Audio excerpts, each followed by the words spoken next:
Subscribe now and press the bell icon. Never miss an update. नमस्कार दोस्तों, मैं Kapil वोड़ा Mukesh education hub में आपका एक बार फिर से स्वागत करता हूं। दोस्तों, हमारा चैनल यदि आपको पसंद आ रहा है तो इसे सब्सक्राइब और लाइक जरूर कीजिए।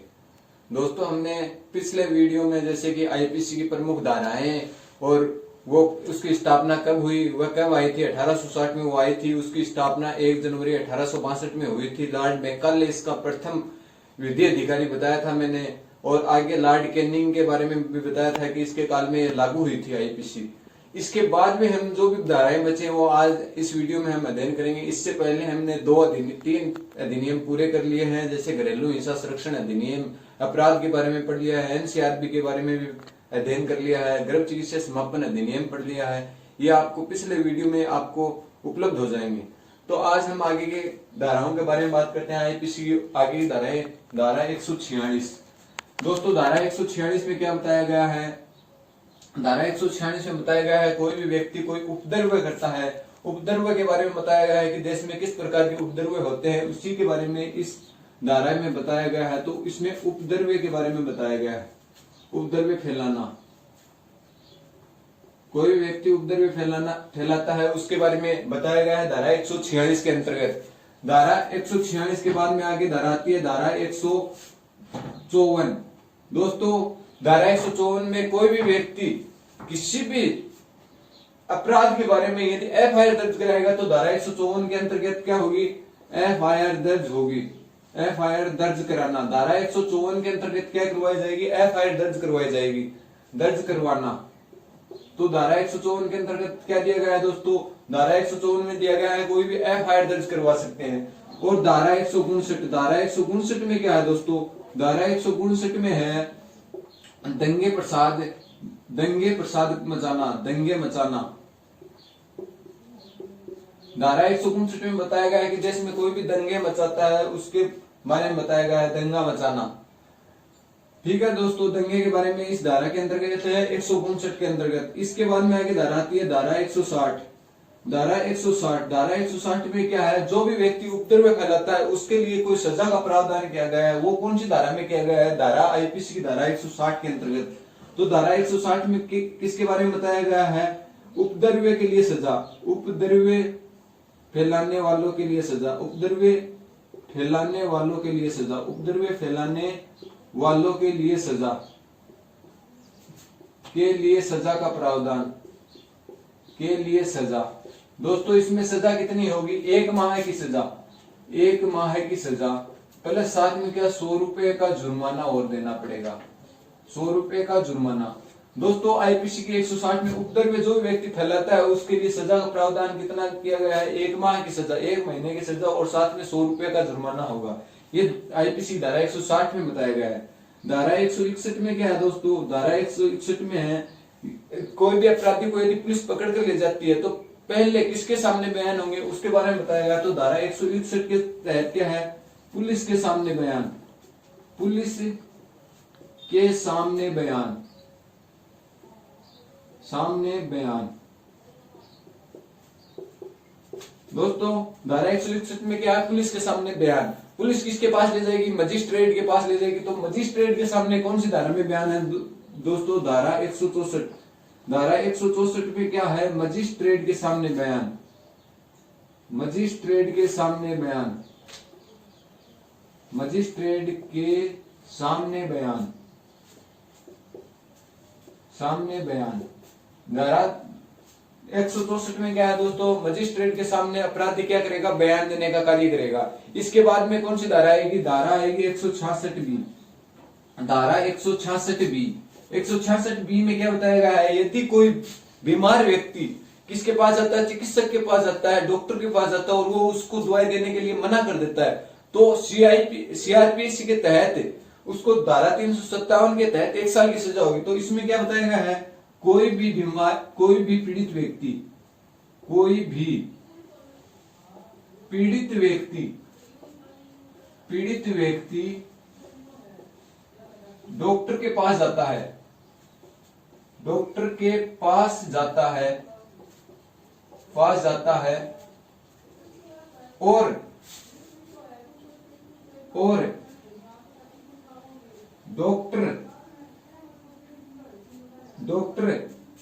इलाज करने के लिए, उसे इलाज करने के लिए, इलाज करने के लिए मना कर देता है, मना कर देता है।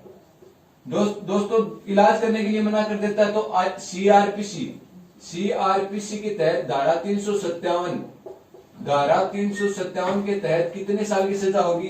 धारा 357 के तहत दोस्तों उसे 1 साल की सजा होगी, 1 साल की सजा, 1 साल की सजा।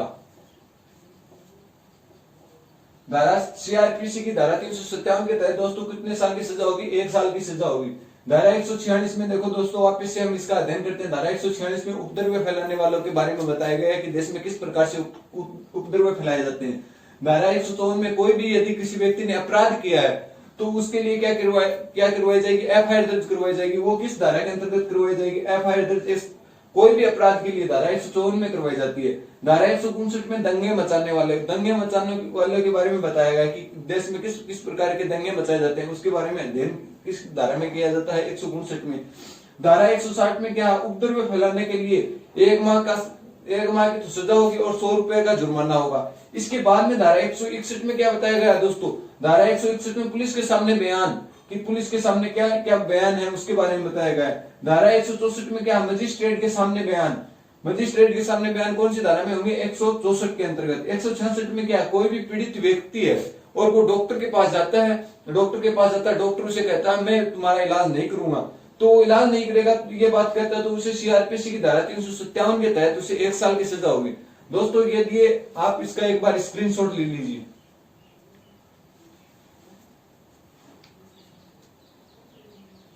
आगे दोस्तों हम पढ़ने वाले हैं आईपीसी की धारा है 326। दोस्तों आईपीसी कब आई थी? आई तो 1860 में थी और लागू कब हुई थी? 1 जनवरी 1862 में लॉर्ड कैनिंग के काल में लागू हुई थी। दोस्तों आगे हम पढ़ेंगे धारा 303। धारा 303 में क्या है दोस्तों? धारा 303 में क्या है? इससे पहले हम धारा पढ़ेंगे धारा 302। धारा 302 में क्या? हत्या के लिए दंड, हत्या के लिए दंड, हत्या के लिए दंड। कोई व्यक्ति किसी की हत्या कर देता है, हत्या के लिए दंड का प्रावधान है, हत्या के लिए दंड। इसमें दंड क्या है दोस्तों? आजीवन तो कारावास की सजा, आजीवन कारावास की सजा, कारावास की सजा। दोस्तों आजीवन कारावास की यदि सजा सुनाई जाती है तो उसके साथ क्या दिया जाएगा? प्लस आर्थिक दंड, आर्थिक दंड। यदि आजीवन कारावास की सजा नहीं सुनाई जाती है तो उसे क्या दिया जाएगा? मृत्यु दंड। क्या दिया जाएगा? दूसरी सजा मृत्यु दंड, मृत्यु दंड।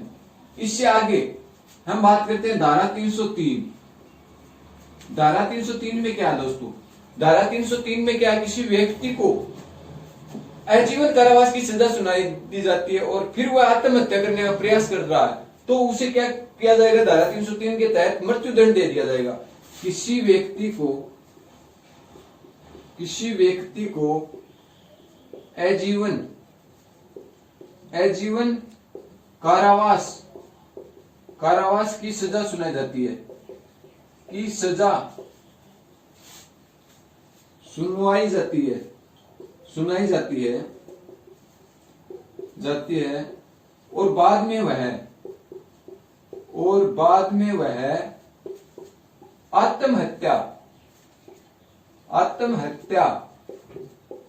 का प्रयत्न करता है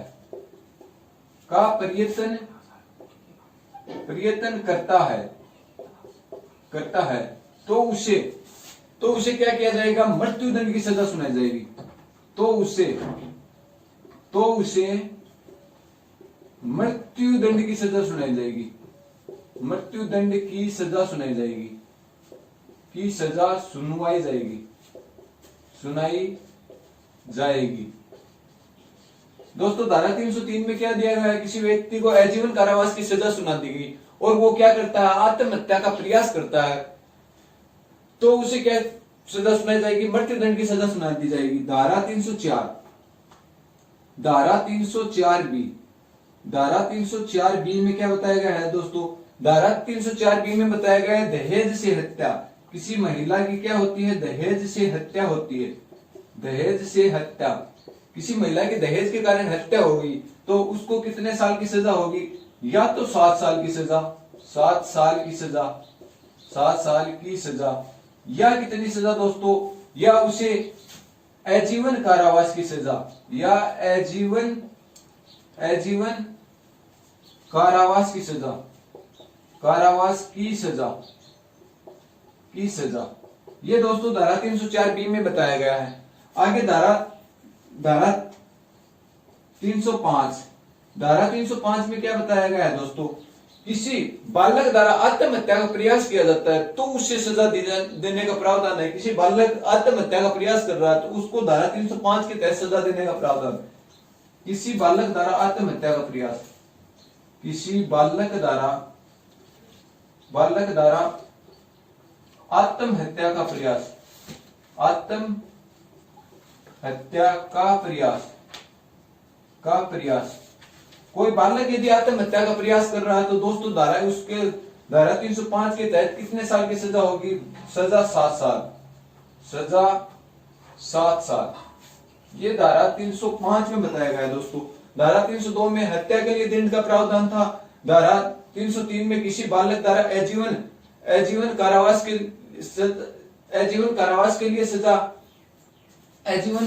के लिए सजा का प्रावधान था। और उसको सजा कितनी? मृत्यु दंड की सजा के बारे में बताया गया। धारा 304 बी में दहेज के लिए हत्या 7 साल की सजा और आजीवन कारावास की सजा।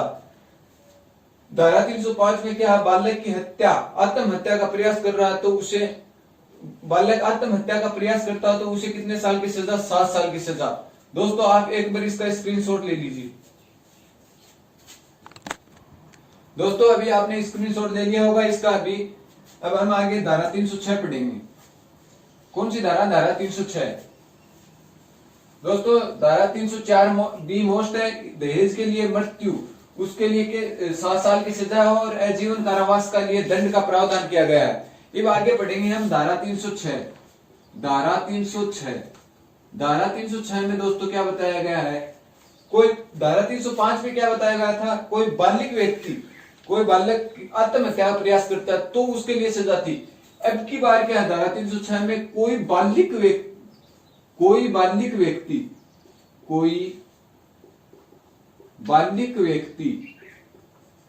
व्यक्ति आत्महत्या का प्रयास करता है, आत्महत्या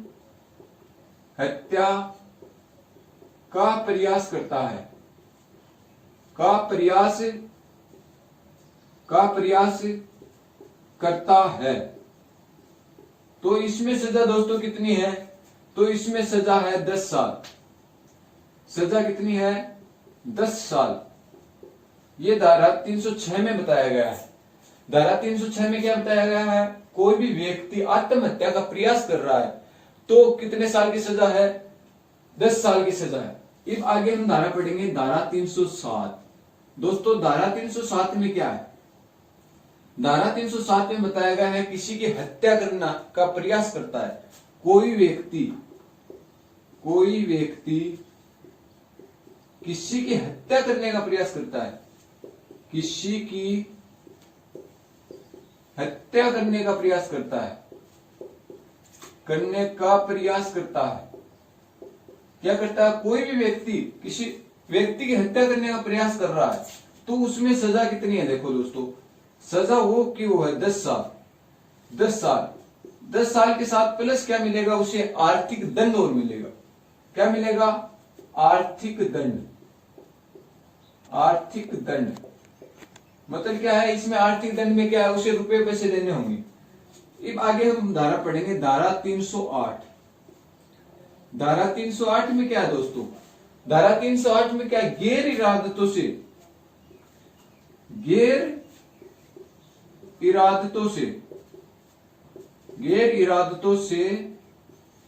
किसी व्यक्ति की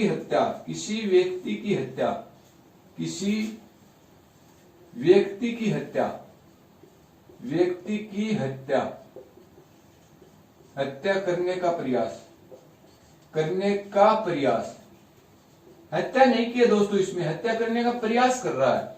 और इसमें कितने साल की सजा है? इसमें दोस्तों 7 साल की सजा है।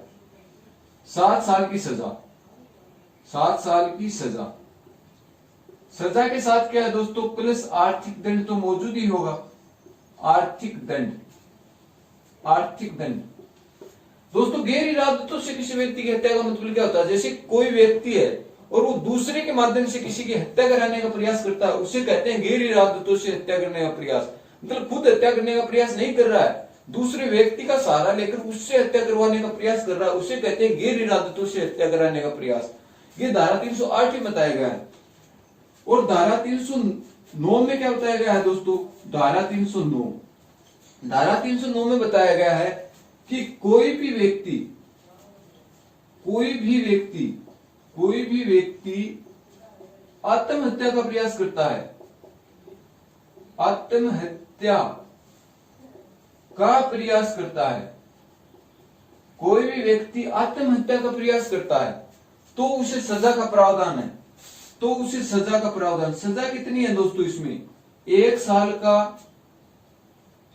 का साधारण कारावास, साधारण कारावास। 1 साल का दोस्तों क्या है? साधारण कारावास। इसे 1 साल के लिए बढ़ाया जा सकता है, प्लस 1 साल के लिए बढ़ाया जा सकता है।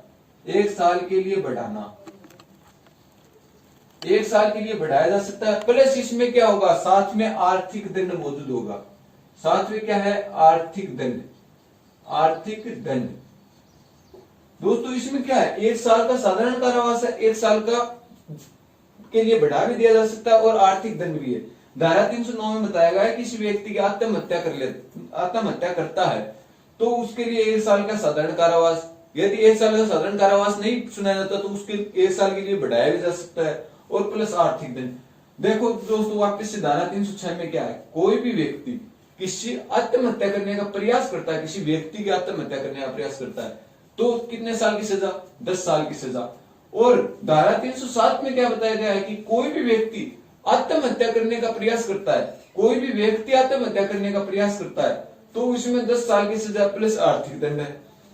धारा 308 में बताया गया है कि गैर इरादतों से किसी व्यक्ति की हत्या, मतलब दूसरे के माध्यम से किसी की हत्या कराने का प्रयास, तो उसमें 7 साल की सजा प्लस आर्थिक दंड साथ में मौजूद होगा।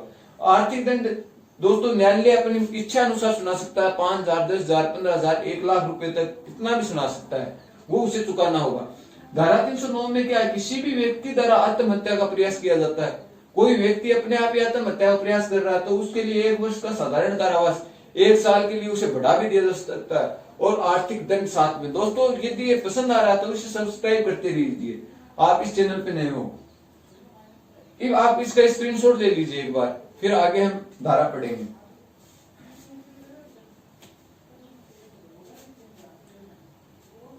दोस्तों आगे हम धारा पढ़ते हैं, आपने स्क्रीनशॉट तो ले लिया होगा। आगे हम धारा पढ़ेंगे 326। दोस्तों महत्वपूर्ण धाराएं हैं 326 की, ए बी सी भी है इसमें, वो बहुत ही महत्वपूर्ण धाराएं हैं। धारा 326,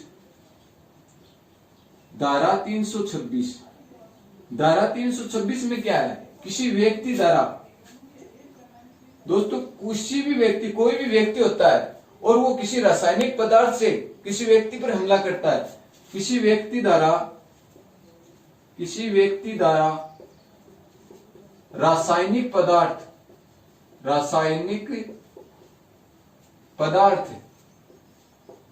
पदार्थ जैसे कि तेजाब जैसा हमला, तेजाब जैसा एसिड अटैक, तेजाब जैसा एसिड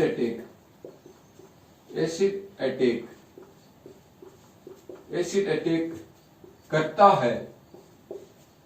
है तो कितने साल की सजा? दोस्तों 10 साल की सजा है।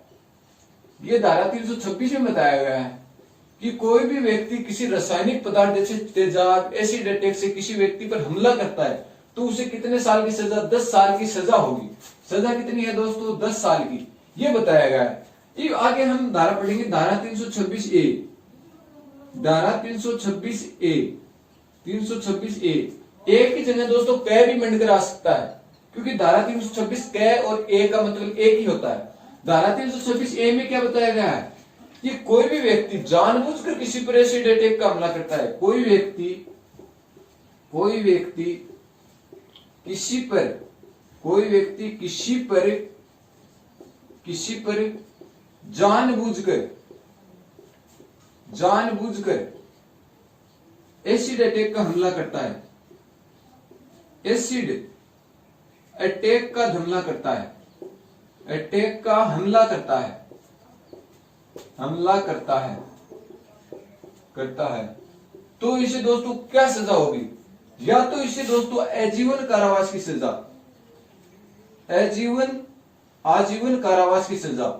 आजीवन कारावास की सजा, या दोस्तों इसे मृत्युदंड। दोस्तों आजीवन कारावास की सजा सुनाई जाएगी तो साथ में आर्थिक दंड लागू होगा उस पर। आर्थिक दंड, न्यायालयानुसार उसे आर्थिक दंड देना होगा आजीवन कारावास की। देखो दोस्तों हमने पढ़ा था 10 साल की सजा होगी धारा 326 में, यही तो आजीवन कारावास की सजा आ रही है। तो 2005 में एक संशोधन किया गया था, उसके तहत क्या किया गया कि कोई भी जानबूझकर एसिड अटैक का हमला करता है तो उसे या तो आजीवन कारावास की सजा सुनाओ या उसे मृत्यु दंड दे दो। अब आगे बात आती है धारा 326 बी की। धारा 326 बी, धारा 326 बी में क्या बताया गया है दोस्तों? धारा 326 बी में बताया गया है कि किसी व्यक्ति द्वारा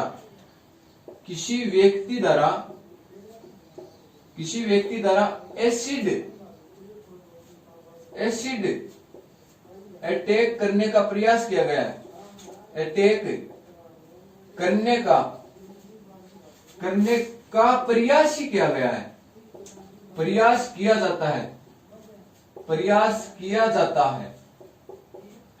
है तो कितने साल की सजा है? तो सजा दोस्तों, सजा 3 साल की, या तो 3 साल की सजा, या कितनी सजा 7 साल की सजा, या कितनी सजा 7 साल की सजा। दोनों के साथ दोस्तों क्या मौजूद होगा? प्लस आर्थिक दंड दोनों के साथ मौजूद होगा। आर्थिक दंड क्या होगा? साथ में दिया जाएगा। ये धारा आपकी 326 थी, तीनों धाराएं ये मोस्ट है। धारा 326 में आएगा कि किसी व्यक्ति द्वारा रासायनिक पदार्थ जैसे तेजाब से हमला किया जाता है तो कितने साल की सजा है? 326 में पूछे तो 10 साल की सजा करनी है आपको। और 326 ए में पूछे कि कोई व्यक्ति जानबूझकर किसी पर एसिड अटैक करता है तो 2005 में संशोधन किया गया था। यदि आजीवन कारावास की सजा सुनाई जाएगी तो उसके साथ क्या होगा? आर्थिक दंड दिया जाएगा या मृत्यु दंड दिया जाएगा।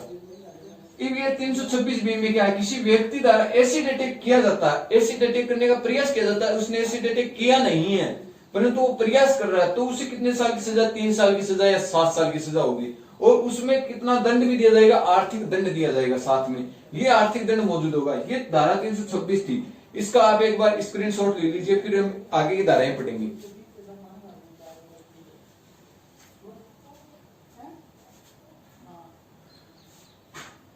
दोस्तों आपने स्क्रीनशॉट ले लिया होगा, आगे हम धारा पढ़ेंगे। धारा 369।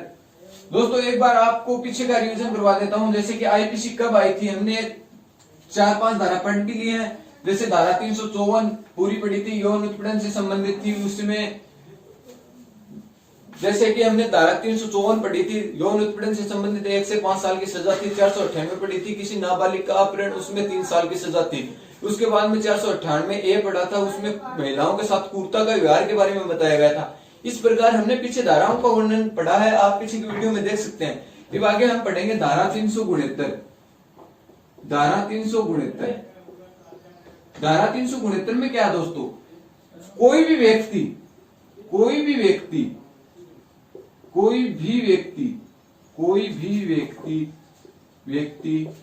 किसी शिशु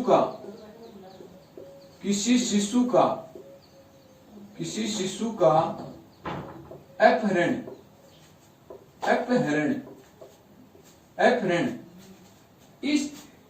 इस इरादे से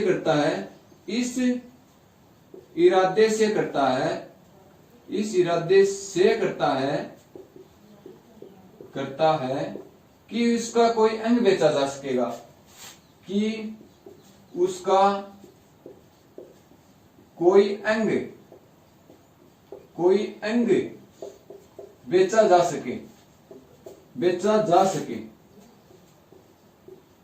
सके, तो कितने साल की सजा है दोस्तों? 5 साल की सजा है। कोई व्यक्ति इस इरादे से किसी शिशु का अपहरण कर लेता है या किसी बालक का अपहरण कर लेता है कि इसका हम ले जाकर इसका कोई अंग का निकाल कर इसका व्यापार कर सकते हैं, तो उसे कितने साल की सजा होगी दोस्तों? धारा 369 के तहत उसे 5 साल की सजा होगी। आगे हम बात करते हैं धारा 370। धारा 370 दोस्तों, अनुच्छेद 370 तो विशेष तौर से पहले जम्मू कश्मीर पर लागू होता था, ये वो नहीं है, ये धारा है 370। धारा 370 में क्या है? मानव की तस्करी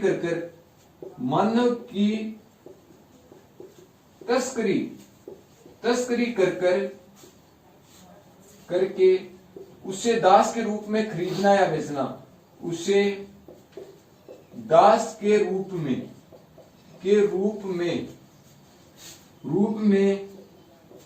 खरीदना या बेचना। क्या है दोस्तों? इसमें कोई भी मानव है उसकी तस्करी कर उसे दास के रूप में खरीदना या बेचना। इसमें सजा कितनी है दोस्तों? न्यूनतम सजा तो इसमें 7 साल की, न्यूनतम सजा 7 साल, और अधिकतम दोस्तों कितनी है? अधिकतम 10 साल, अधिकतम सजा 10 साल, 7 साल और 10 साल। दोस्तों इसमें प्लस साथ में क्या होगा? आर्थिक दंड मौजूद होगा, आर्थिक दंड। दोस्तों ऑप्शन में आपको 7 साल में मिल सकता है और 10 साल में मिल सकता है, और साथ में क्या होगा? आर्थिक दंड और मौजूद होगा। ये धारा 369 में क्या दिया गया है? किसी व्यक्ति को शिशु का अपहरण करता है कि उसका कोई अंग बेच दिया जाएगा, तो उसमें कितने साल की सजा होगी दोस्तों? 5 साल की सजा होगी।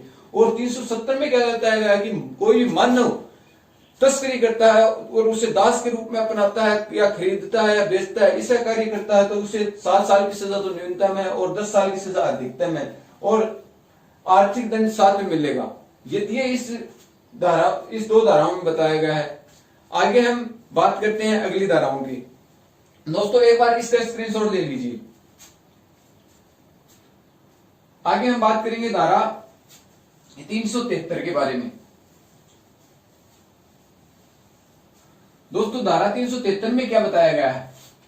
दोस्तों धारा 373 में बताया गया है, धारा 373 किसी भी व्यक्ति, मतलब कोई भी व्यक्ति, किसी व्यक्ति द्वारा किसी प्राणी, जीव जंतु या मानव या कोई महिला के साथ उसकी बिना सहमति से उसके साथ संबंध स्थापित करता है, तो उसे कितने साल की सजा होगी? उम्र कैद की सजा का प्रावधान किया गया है। किसी व्यक्ति, धारा 373 में क्या बताया गया है? किसी व्यक्ति द्वारा किसी प्राणी या जीव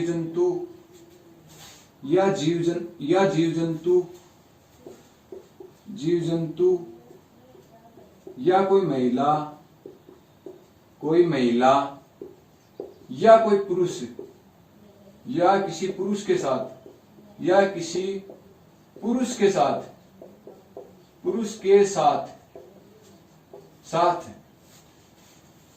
भी उसकी बिना सहमति से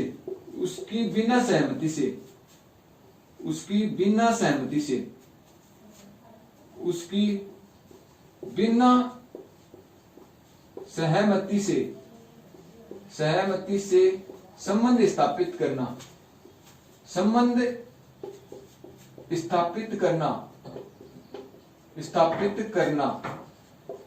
दोस्तों उसकी बिना सहमति से संबंध स्थापित करता है, तो उसे कितने साल की सजा होगी? उम्र कैद की सजा सुनाई जाएगी। तो उसे क्या किया जाएगा? उम्र कैद की सजा का प्रावधान है दोस्तों क्या? उम्र कैद की सजा। यदि उम्र कैद की सजा नहीं सुनाई जाएगी तो क्या उसे मृत्यु दंड दिया जाएगा? मृत्यु दंड का प्रावधान है। ये 2 सजा सुना सकता है धारा 373 के तहत। दोस्तों धारा 377 देखते हैं।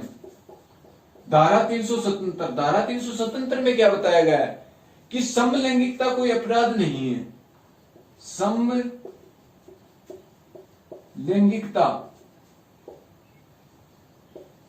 कोई अपराध नहीं है,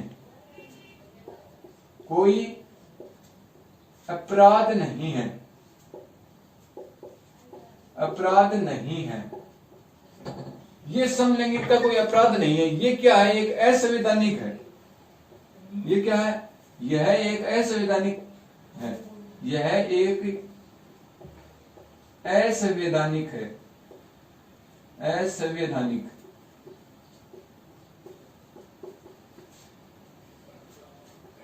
ये क्या है? एक असंवैधानिक है। इसमें कोई भी सजा नहीं सुनाई जाएगी, क्योंकि कोई भी व्यक्ति किसी भी महिला के साथ रह सकता है बिना उसके सहमति है तो उसके साथ रहने या उसके साथ शादी भी कर सकता है, कुछ भी कर सकता है। कोई पुरुष किसी पुरुष के साथ शादी कर सकता है। ये धारा 377 में है, क्योंकि इसमें मौलिक अधिकारों को उल्लंघन पाया गया था, तो इसे क्या कर दिया गया? ये संविधान के उल्लंघन पाया गया, तो इसे क्या कर दिया गया? गैर संवैधानिक कर दिया गया। यह संवैधानिक नहीं है। इसमें कोई सजा का प्रावधान नहीं होगा। धारा 377 में बताया गया है दोस्तों। धारा 373 में क्या बताया गया है? किसी व्यक्ति किसी प्राणी या महिला क्या किसी पुरुष के साथ कोई संबंध स्थापित करता है बिना सहमति से, तो उसे उम्र कैद की सजा या मृत्युदंड की सजा सुनाई जाएगी। और 377 में क्या है कि समलैंगिकता कोई अपराध नहीं है। किसी भी व्यक्ति द्वारा किसी महिला के साथ रह सकता है, संबंध स्थापित कर सकता है यदि वो चाहे तो। ये क्या है? एक असंवैधानिक है, क्योंकि ये इसमें क्या बताया गया है कि मूल अधिकारों का उल्लंघन हो रहा है, इसलिए ये इसमें कोई सजा का प्रावधान नहीं किया गया है धारा 377 के अंतर्गत। दोस्तों, ये चैनल आपको यदि पसंद आ रहा है तो सब्सक्राइब और लाइक जरूर कीजिए और अपने दोस्तों को आगे नए दोस्तों को भेजते रहिए। आपको धन्यवाद। आगे की धाराएं हम अगले वीडियो में लेकर आएंगे। आईपीसी की धाराएं अगले वीडियो में आगे आएंगी।